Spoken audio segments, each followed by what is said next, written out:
24th March 2026. There was a murder at a private party.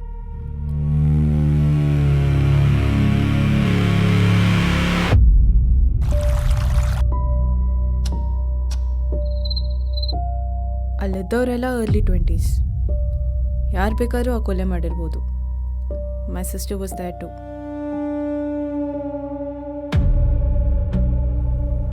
Everyone's blaming her for the murder.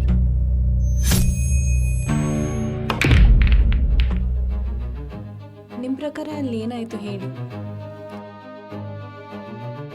Madam ಅಲ್ಲೇನಾಯ್ತಂತ ಎರಡು ಥರ ಹೇಳ್ಬೋದು. ಒಂದು ಕಣ್ಣಿಗೆ ಕಾಣೋದು,